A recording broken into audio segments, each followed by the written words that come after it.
ఓంకార సంజాత సమస్త వేద పురాణ పుణ్యాగమ పూజితాయ ఓంకార రూప ప్రియదర్శనాయ ఓం నమః శివాయ ఓం నమః శివాయ.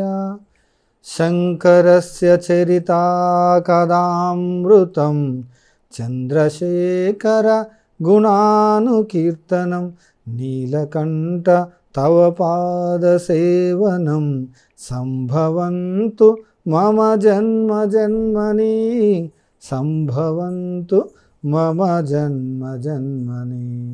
మహాగణాధిపతాయ నమః. గురుభ్యో నమః. ఋషిభ్యో నమః. శ్రీ కాళికా పురాణం. మనం ఈరోజు కాళికా పురాణం చెప్పుకోబోతున్నాం. అంతకుముందు మనం 8 అధ్యాయాలు కాళికా పురాణం చెప్పుకున్నాం. ఇది 9వ అధ్యాయంలో మనం ప్రవేశిస్తున్నాం. కాళికా పురాణం 805 శ్లోకాలతోటి ఈ కాళికా పురాణం పొందుపరచబడ్డది. ఈ కాళికా పురాణం మొట్టమొదటిగా బ్రహ్మదేవుడు నారదునికి చెప్పగా, నారద మహాముని బాల్యకిల్యుడు అనే మహామునికి చెప్పగా, బాలకిల్యుడు అనే మహాముని అసితుడు అనే మహామునికి చెప్పగా, అసితుడు అనే మహాముని వ్యాస భగవానుడికి చెప్పినట్టు, వ్యాస భగవానుడు సూత మహామునికి చెప్పినట్టు పురాణం చెప్తుంది. సూత మహాముని ప్రయాగ దగ్గర 88,000 మంది సౌనకాది మహములకు ఈ శ్రీ కాళికా పురాణాన్ని చెప్పినట్టు పురాణం చెప్తుంది. ఈ కాళికా పురాణం ఒక్క శ్లోకం విన్నా, అర శ్లోకం విన్నా జగన్మాతకు దగ్గరవుతుందని పురాణం చెప్తుంది. ఒక్క శ్లోకం వింటే కోటి యజ్ఞం చేసే పుణ్యఫలం లభిస్తుందని చెప్తుంది. ఏ ఏ కోరికలతోటి ఈ పురాణం వింటారో ఆ కోరికలు తీరిపోతాయని పురాణం చెప్తుంది. సంతానం లేకపోతే సంతానము, చదువు లేకపోతే చదువు కూడా వస్తుందని పురాణం చెప్తుంది. అదేవిధంగా ఏ ఏ కోరికలతోటి ఈ పురాణం వింటే ఆ కోరికలు తీరుతాయని పురాణం చెప్తుంది.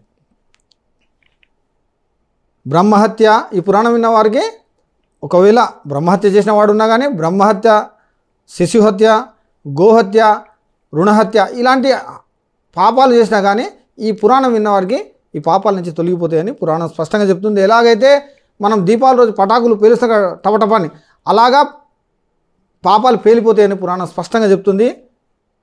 శ్రీ కాళికా పురాణం మనం 9వ అధ్యాయంలో ప్రవేశిస్తున్నాం.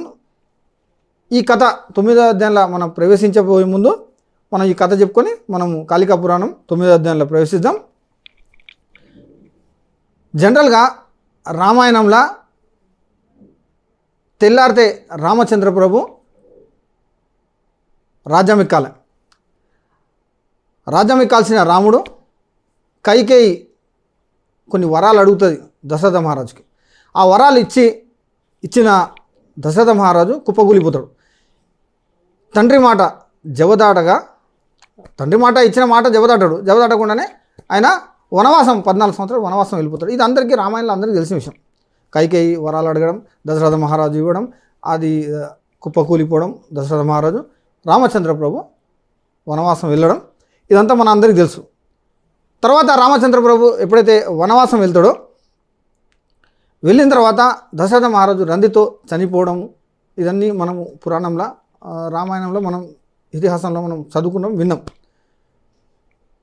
ఏ పురాణం చెప్పినా, ఏ పురాణంలో చదివినా, ఎక్కడ విన్నా దశరథ మహారాజు రందితో రామచంద్రుడి మీద, కొడుకు మీద రందితో చనిపోయినట్టే, కుమారుడి పైన రందితో చనిపోయినట్టే మనకు చెప్తున్నాయి. కానీ దశరథ మహారాజు పుట్టుక గురించి నీకు ఏ పురాణంలో సాధారణంగా దొరకదు. ఇది బ్రహ్మవైవర్త పురాణంలో మనకు ఈ దశరథ మహారాజు ఎలా పుట్టిండు ఏందనేది ఈ బ్రహ్మవైవర్త పురాణంలో ఈ కథ చెప్పుకున్న తర్వాత మనం కాళికా పురాణం 9వ అధ్యాయంలో ప్రవేశిద్దాం. పూర్వము హజుడు అనే ఒక రాజు ఉండేవాడు ఇక్కడ అయోధ్యలో. అంటే ఈ హజుడు ఎవరో కాదు, సాక్షాత్తు శ్రీరాముని తాత.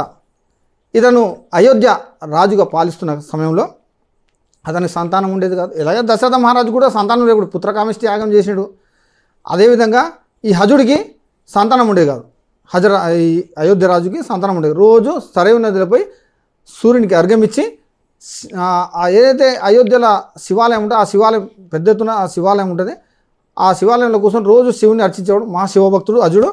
అలాగా ఈ సూర్యవంశము, ఈ ఇక్ష్వాక వంశం మొత్తం శివభక్తులే. యదువంశం శ్రీకృష్ణ భగవానుడు కూడా మొత్తం వాళ్ళ తరతరాలు కూడా శివభక్తులే. అదేవిధంగా ఈ హజుడు కూడా మహాశివభక్తుడు. రోజు బిల్వపత్రాలు పూలు తీసుకొచ్చి శివుని అభిషేకం చేసి శివుని పూజ చేసి సంతానం గురించి ఒకరోజు బాధపడి సంతానం గురించి శివుని అడుగుతారు. ఈ విధంగా అదేవిధంగా రోజు పోయి సరవీ నదుల సూర్యునికి అర్ఘ్యం ఇచ్చే టైంలో సూర్యునికి అర్ఘ్యం జనరల్గా మనమైతే ముందు అర్ఘ్యమిస్తాం, సూర్యునికి అర్ఘ్యమిస్తాం. అలాంటిది ఈ హజుడు ఏం చేస్తాడంటే నీళ్ళు వెనకలు ఇస్తేస్తాడు. ఒకరోజు వెనకలు ఇస్తేస్తాడు. వెనకలు ఇస్తేగానే ఇది రావణాసుడు చూస్తాడు. రావణాసుడు చూసి అక్కడికి వస్తాడు. వచ్చి హే రాజా, ఎవరైనా సూర్యునికి ముందు అర్ఘ్యం ఇస్తారు కానీ వెనకలు ఎందుకు ఇస్తేస్తున్నావు అని అడుగుతాడు. అడిగేసరికి అప్పుడు అది మనకు డౌట్ రావచ్చు, తాతకాలం నాటి ఈ రావణాసుడు ఎక్కడున్నాడు? త్రేతాయుగంలో కదా రావణాసుడు అని అనుకోవచ్చు. అయితే హజుడు ఉన్నాక ముందే ఈ రావణాసుడు ఉన్నాడు. రావణాసుడు ఎప్పటించో ఉన్నాడు, కానీ త్రేతాయుగంలో రాముడి చేతిలో మాత్రం చస్తాడు. ఇది మనం తెలుసుకోవాలి. ఇది బ్రహ్మవైవర్త పురాణంలో ఉంది, కాళికా పురాణంలో కూడా ఉన్నది. అయితే ఎప్పుడైతే ఈ హజరాజు అర్ఘ్యంని వెనకలు ఇస్తాడు, వెనకలు ఇస్తేనే ఈ రావణాసుడు అడుగుతాడు, హే రాజా, ఎక్కడైనా ముంగడి అలా అర్ఘ్యము నువ్వు వెనకాల ఎందుకు ఇస్తేస్తున్నావు అనగానే ఒక్కసారి రావణ వెనక చూడు, ఆ నీరు ఎక్కడ పోతుందో చూడగానే ఆ నీరు వెనకాల ఇస్తేగానే 14,000 మైళ్ళ దూరంలో ఉన్న ఒక అడవిలో ఒక సింహం ఒక లేడీని వేటాడుతుంటుంది. ఆ సింహానికి పోయి ఈ వెళ్తున్న నీరు బాణంగా మారిపోయి ఆ సింహాన్ని గుచ్చుకుంటుంది, ఆ లేడీ తప్పించుకుంటుంది. ఇది చూసిన రావణాసుడు ఒక్కసారి గగురుపాటు గురై ఈయనకు నమస్కారం పెట్టి, హజుడికి నమస్కారం పెట్టి తిన్నాక బ్రహ్మలోకం పోతాడు. సత్యలోకం పోయి బ్రహ్మదేవునికి 10 విధాలుగా నమస్కరించి, స్వామి, నేను భూలోకంలో అయోధ్య రాజైన హజరాజును చూసిన, ఆయనకి ఇంత శక్తి ఎక్కడి నుంచి వచ్చింది, అసలు ఏంటి అనగానే, ఏ రావణ, అతని మనవడు ద్వారానే నువ్వు చస్తావు అని ఆయన శివభక్తుడు, అతని మనవడు ద్వారానే నువ్వు ఇది అయిపోతుంది. అయిపోయిన తర్వాత హజుడు పోయి యథావిధిగా సూర్యునికి అర్ఘ్యమించి యథావిధిగా అయోధ్యలోకి వచ్చి శివార్చన చేసుకుంటుంటాడు. శివార్చన చేసి ఆ రోజు చాలా బాధపడతాడు, సంతానం లేదని బాగా బాధపడి శివునికి అభిషేకం చేసి శివుని దగ్గర శివలింగం పట్టుకొని ఏడుస్తాడు. ఏడంగానే ఆ కంటి నీరు శివలింగం మీద పడంగానే శివుడు కైలాసంలో చూస్తాడు. చూసి ఈయన భక్తికి మెచ్చి, హజుని భక్తికి మెచ్చి ధర్మదేవతని పిలుస్తాడు. ధర్మదేవత ప్రత్యక్షమైంది. స్వామికి నమస్కారం పెట్టి, మహాదేవునికి నమస్కారం పెట్టి, స్వామి నా కర్తవ్యం ఏంటిది అనగానే, నువ్వు భూలోకంలో అయోధ్య రాజు హజుడు అతనికి సంతానం కలిగేటట్టు చేసి రానగానే అప్పుడు ఈ ధర్మదేవత ఏం చేసి భూలోకానికి వచ్చేస్తాడు. వచ్చేటప్పుడు రెండుగా మారిపోతాడు. ధర్మదేవత 2 విధాలుగా అంటే ఇద్దరుగా మారిపోతాడు. ఇద్దరుగా మారిపోయి ఆ అయోధ్యలో దిగుతాడు. దిగి ఆ సరైన నదుల భార్యాభర్తలుగా ఇద్దరుగా మారి ఆ సరైన నదుల స్నానం చేసి కోటలకు వెళ్తాడు, అయోధ్యలోకి వెళ్తాడు. అప్పటికే సభలో ఉంటాడు ఈ హజరాజు.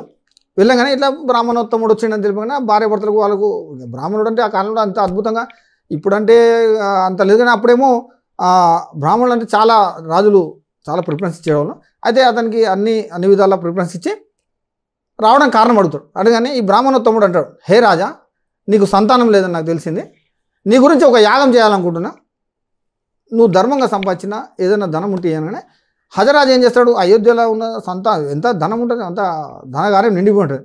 ఆ ధనగారానికి వెళ్ళి మంత్రిని చెప్పి ఆ ధనగారం నుంచి డబ్బు తీసుకురావంటే, ఆ సంపద నాకొద్దు, ఆ ధనం నాకొద్దు, నీ కష్టార్జితం నువ్వు ధర్మంగా సంపాదించిన ధనం ఏది ఉంటే తీసుకురా, నీకు ఒక యాగం చేసి నీకు సంతానం కలిగేటట్టు చేస్తాను. కానీ ఆయన దగ్గర ఆయన సొంతంగా సంపాదించింది ఏముండదు కదా, తాతల నాటిది కాబట్టి ఈయన ఏం చేస్తాడు, నేను ఇక్కడనే పక్కనే ఆశ్రమంలో ఉంటా, నువ్వు ఎప్పుడైనా నువ్వు సొంతంగా సంపాదించిన ధర్మంగా సంపాదించిన డబ్బు ఉంటే తీసుకురా అని చెప్తాడు. చెప్పగానే అప్పుడు ఏం చేస్తాడు ఈ హజరాజు, నేను ఎట్లా సంపాదించాలనుకుంటాను అనుకొని రాత్రే ఒక చిరిగిపోయిన బట్టలు వేసుకొని ఒళ్ళంతా మసి తలిగించుకొని రాత్రి ఒక వీళ్ళు గొడ్డళ్ళు కత్తులు తయారు చేస్తారు కదా వాళ్ళ దగ్గరికి వెళ్తాడు. వెళ్ళి నాకు 2 రోజుల నుంచి భోజనం లేదు, నేను పని చేయాలనుకుంటున్నా అనేసరికి వాళ్ళేమో సరే అని చెప్పి ఆ రోజు నైట్ పని ఇస్తారు ఈ హజరాజుకి. ఇక రాజుగా పోతే ఆయనకి ఎక్కడిస్తారు, రాజుని చూసి నమస్కారం పెడతారు. ఎవరు ఇస్తారు, ఎవరు పనులు ఎవరు, ఈయననే 100 మందికి ఇచ్చేటప్పుడు. ఈయన చిరిగిపోయిన బట్టలు పైన పాగా చుట్టుకొని ఒళ్ళంతా మసి రాసుకొని వస్తాడు కాబట్టి ఈయనను గుర్తుపట్టరు, రాజు అని గుర్తుపట్టరు. గుర్తుపట్టకుండా ఈయన పని చేయగానే ఆ రోజంతా నైట్ పని చేస్తాడు, ఆ కోలి మీద దగ్గర ఉండి అన్ని పనులు చేస్తాడు. చేసి మార్నింగ్ ఒక అన్న ఇస్తాడు, ఈ పనికి పెట్టుకున్న అతను ఒక అన్న ఇస్తాడు రాజుకి. ఈ అన్న తీసుకొని కోటకి వెళ్ళిపోయి మళ్ళీ రాజుగా తయారై తిన్నగా ఆశ్రమానికి వస్తాడు. ఈ బ్రాహ్మణోత్తముడే ఆశ్రమానికి వస్తాడు. అప్పుడు బ్రాహ్మణోత్తముడు ఉన్నాడు, సరైన నదికి వెళ్ళిపోతాడు. ఆశ్రమం ఉన్న వాళ్ళ భార్య ఉంటుంది, బ్రాహ్మణోత్తముడి భార్య ఉంటుంది. అమ్మ బ్రాహ్మణోత్తముడు ఉన్నాడంటే లేడు అని చెప్తాడు. లేడు, ఇట్లా సరైన నదికి వెళ్ళినాను. కానీ ఈ అన్న నేను కష్టపడి సంపాదించిన వచ్చిన బ్రాహ్మణోత్తముడికి ఇయ్యి అని చెప్తాడు. చెప్పేసి నీ భర్తకి ఇయ్యి అని చెప్పి వెళ్ళిపోతాడు. వెళ్ళిపోయి రాజ్యానికి వెళ్ళిపోతాడు. వెళ్ళిపోయిన తర్వాత అప్పుడే సరైన నది నుంచి వచ్చిన బ్రాహ్మణోత్తముడు ఈ విధంగా నా గురించి ఎవరైనా వచ్చినంటే అయోధ్య రాజు వచ్చిండు, ఈ అన్న ఇచ్చిండు అనగానే ఈ అన్న తీసుకుని ఈ అన్నతోటి ఒక్క అన్నతోటి నేను ఏమి యజ్ఞం చేస్తా అని చెప్పి తీసి అయోధ్యలో కొడతాడు. అయోధ్య భూమిలో కొట్టానే అది కింద పాతాళంకి వెళ్ళిపోతుంది. ఆ ఒక అన్న వెళ్ళిపోయి మళ్ళీ పైకి ఒక రథం, బంగారు రథం వస్తుంది. పోయిన తర్వాత కొన్ని క్షణాలకు ఒక బంగారు రథం బయటకు వస్తుంది. బంగారు రథం ఒకటి వస్తుంది, తర్వాత ఇంకో బంగారు రథం వస్తుంది, ఇంకో బంగారు రథం వస్తుంది, మూడో బంగారు రథం వస్తుంది, నాలుగోది వస్తుంది, ఐదవ బంగారు రథం వస్తుంది, ఆరవ బంగారు రథం వస్తుంది, ఏడవ బంగారు రథం వస్తుంది, ఎనిమిదవ బంగారు రథం వస్తుంది, తొమ్మిదవది వస్తుంది, 10వది బంగారు రథం వచ్చి ఆ దల్ల చిన్న బాలుడుగా నుదుట విభూతితోటి మెడల రుద్రాక్షలతోటి ఈ బాలుడు వస్తాడు. ఇది చూసిన ఈ బ్రాహ్మణోత్తముడు ఆ 10 బంగారు రథాలు ఈ బాలుడిని పట్టుకొని తిన్నగా హజరాజు దగ్గర పోతాడు. రాజా, నువ్వు ఇచ్చిన అన్న నీ అయోధ్యలో భూమిలో ఇస్తేగానే ఈ ఫస్ట్ ఒక బంగారు రథం వచ్చింది, రెండవది, మూడవది, ఇలా 10 బంగారు రథాలు వచ్చినాయి. పైన ఈ బాలుడు వచ్చిండు. మనం జనరల్గా రథం హిందీలో ఏమంటారు, 10 ఏమంటారు హిందీలో? 10 రథాలు ఇవి. 10 ఏమంటారు? 10 అంటారు కదా. 10ని 10 రథాలు అంటే 10 రథాలు వచ్చినాయి కాబట్టి దశరథ్ అంటే తన పిల్లగాడు వచ్చింది కాబట్టి ఆ ఈశ్వర ప్రసాదం కాబట్టి దశరథుడుగా నామకరణం చేయని చెప్పి ఈ బ్రాహ్మణోత్తముడు చెప్పి ఆ హజుడికి ఇస్తాడు. ఇది దశరథ మహారాజు పుట్టుక చరిత్ర. ఈ కథ విన్నవారికి పితృదోషాలు ఉంటే పోతాయి. తర్వాత ఎలాంటి ఏదైనా బాధలున్నా దాని నుంచి విముక్తుడవుతాడు. ఏళ్ళనాటి శని నుంచి కూడా ఈ కథ ద్వారా విముక్తుడవుతాడని పురాణం స్పష్టంగా చెప్తుంది. ఏ కోరికతోటి ఈ కథ వింటారో ఆ కోరికలు తీరిపోతాయని పురాణం స్పష్టంగా చెప్తున్నది. పితృదోషాలు ఉంటే సమాప్తి అయిపోతాయి. తర్వాత నీ గృహదోషం, ఈ కథ విన్న వారికి గృహదోషాలు ఉన్నా కానీ, వాస్తు దోషాలు ఉన్నా కానీ, ఇంకా ఏ దోషాలు ఉన్నా కానీ, ఏది ఉన్నా కానీ తొలగిపోతాయని పురాణం చెప్తుంది. అఖండ ఐశ్వర్యాన్ని ఇచ్చే పురాణమే ఈ కథనే. హజరాజు కథ, దశరథ మహారాజు పుట్టుక కథ, అద్భుతమైన కథ మనం చెప్పుకున్నాం. ఇప్పుడు మనం కాళికా పురాణం 9వ అధ్యాయంలో ప్రవేశిస్తాం. తర్వాత మనం జనరల్గా మనము 8వ అధ్యాయంలో మనం ఏం చెప్పుకున్నాం అంటే 8వ అధ్యాయంలో ఈ భృగు మహర్షి కైలాసం వెళ్ళడం, ఆదిశక్తి ఈ భృగు మహర్షికి శాపం ఇవ్వడం, లంబకరుడుగా మారిపో అని చెప్పి శాపం ఇవ్వడం, భూలోకానికి వచ్చేయడం, 18 ఫీట్ల అంటే దాదాపు ఒక తాడి చెట్టు హైటు తోటి ఈయన ఒక పిశాచంగా మారిపోతాడు, రాక్షసుడుగా మారిపోతాడు. తర్వాత భృగు మహర్షి కూడా జగన్మాతకు శాపం ఇవ్వడం, జగన్మాత కైలాసంలో పరమేశ్వరుడికి నమస్కారం పెట్టి భూలోకం తప్పదా స్వామి నీ విడవాడు తప్పదా అంటే తప్పదని శివుడు చెప్పిన తర్వాత జగన్మాత 3 జ్యోతులుగా మారిపోయి అదే భృగు మహర్షి భార్య ఆశ్రమంలో భృగు మహర్షి భార్య గర్భంలోకి వెళ్ళిపోవడము, భృగు మహర్షి భార్య ముగ్గురిని సంతానం ఇవ్వడం అంటే 3 కన్యలను సంతానం ఇవ్వడము, ఆ పాపలను ఒక్కొక్క తొట్టిలో పెట్టడం, ఇవన్నీ మనం చెప్పుకున్నాం ఆల్రెడీ 8వ అధ్యాయంలో. ఆ తొట్టిలో పెట్టి జగన్మాత ముంగడ శివలింగం కూడా నమస్కరించినప్పుడు ఈ భృగు మహర్షి రాక్షసుడుగా మారిపోతాడు కదా, వాణి ఆశ్రమం మీద దాడి అని రాక్షసుడుగా మనకు తెలియదు, వాడిని ఆశ్రమాన్ని వాడుకు తెలియదు. కాబట్టి ఆ భృగు మహర్షి ఆశ్రమం మీద దాడి చేసి ఆ పసిగుడ్డులను తినేద్దామని వస్తాడు. తినేది రాగానే ఆ రాక్షసుడుగా ఉంటే భర్త అని తెలియదు ఆమెకి, ఈ భృగు మహర్షి భార్యకు. ఈ రాక్షసుడు అని చెప్పి మహాదేవుడిని స్తుతిస్తుంది. మహాదేవుడు ఒక్కసారి తుఫాన్ లాగా కొట్టి మొత్తం తుఫాన్ లాగా చేయగానే ఆ మొత్తం 3 తొట్టిలు కకావికలమై వెళ్ళిపోతాయి. తర్వాత ఎక్కడెక్కడ మొత్తం కోటలు గీటలు మొత్తం ధ్వంసం అయిపోయి వెళ్ళిపోతుంటాయి. తర్వాత వరద అంతా ఆగిపోయిన తర్వాత ఒక తొట్టిలో నా పాప ఆ రాజ్యంలో రాజు ఆ సింహాసనం మీదకి వెళ్ళిపోతుంది. ఒక తొట్టి ఏమో అడవిలో ఉన్న చెంచు రాజులకి దగ్గరికి వెళ్ళిపోతుంది, కోయరాజు దగ్గరికి వెళ్ళిపోతుంది. ఒక తొట్టి ఏమో వేశ్యాగృహం కాడికి వెళ్ళిపోతుంది. ఇది మనం ఆల్రెడీ 8వ అధ్యాయంలో మనం చెప్పుకున్నాం. ఇక 9వ అధ్యాయంలోకి వస్తే ఇక్కడ ఏం చెప్తాం మనం 3 తొట్టిలు వెళ్ళిపోవడం అని చెప్పుకున్నాం కదా. అయితే ఈ విషయం ఇదంతా అయిపోయిన తర్వాత ఈ తుఫాన్ అంతా ఆగిపోయిన తర్వాత అన్ని ఆశ్రమం అంతా కొట్టుకపోతుంది. భృగు మహర్షి భార్య ఏడుస్తుంది.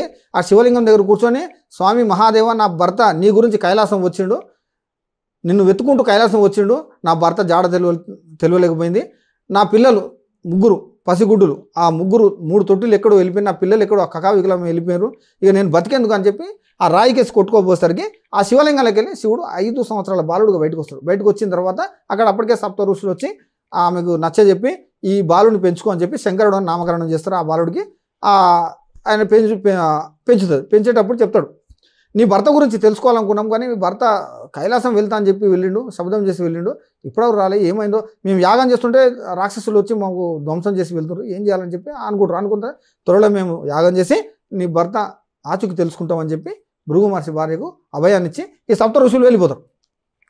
ఇది ఇలా ఉండగా ఈ 3 తొట్టులలో ఉన్న జగన్మాత ముగ్గురు పుడుతుంది కదా, పుట్టి వరదలలో కొట్టుకుపోయి ఒక తొట్టేమో రాజు కోటలకు వెళ్ళిపోతుంది, ఒక తొట్టేమో కోయగూడెంకి వెళ్ళిపోతుంది, ఒక తొట్టేమో వేశ్యాగృహంలోకి వెళ్ళిపోతుంది. ఇది మనం 8వ అధ్యాయంలో చెప్పుకున్నాం. అయితే మొదటి తొట్టి పోయింది కదా, ఆ పాప ఏదైతే ఆ రాజు సింహాసనంకి వెళ్ళిపోతుంది, కోటలోకి వెళ్ళిపోతుంది కదా, ఆ కోటలో ఉన్న సంతానం ఉండదు అతనికి. ఎవరికి? ఆ రాజు ఎన్నో సంవత్సరాల నుంచి శివారాధన చేస్తాడు. ఆ శివానుగ్రహం వల్ల ఆ జగన్మాతనే ఆ తొట్టిలా వాళ్ళకు దొరుకుతుంది. వాళ్ళు అల్లారు ముద్దుగా పెంచుకొని పేరు ఉమాదేవిగా నామకరణం చేస్తారు. వాళ్ళు పెంచుకుంటారు, ఈ పిల్లలు దొరికింది సంతానం ఈశ్వర ప్రసాదం అని వాళ్ళు ఆ జగన్మాతను ఉమాదేవిగా నామకరణం చేస్తారు.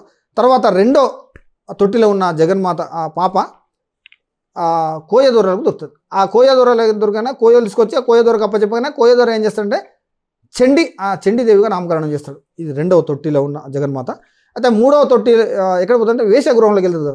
వేశ్యాగృహంలో ఎందుకంటే ఇట్లాంటి శాపం ఇస్తాడు, భృగు మార్చి జగన్మాతకు శాపం ఇస్తాడు. శాపం ఇస్తాడే భూలోకంలో మానవులు ఎట్లా దుర్భర జీవితం అనుభవిస్తారో నువ్వు అలాగే అనుభవించని చెప్పి శాపం ఇస్తాడు. కాబట్టి ఆ శాపానికి అనుగుణంగానే జగన్మాత 3 జ్యోతులకు వచ్చేస్తుంది మనం చెప్పుకున్నాం.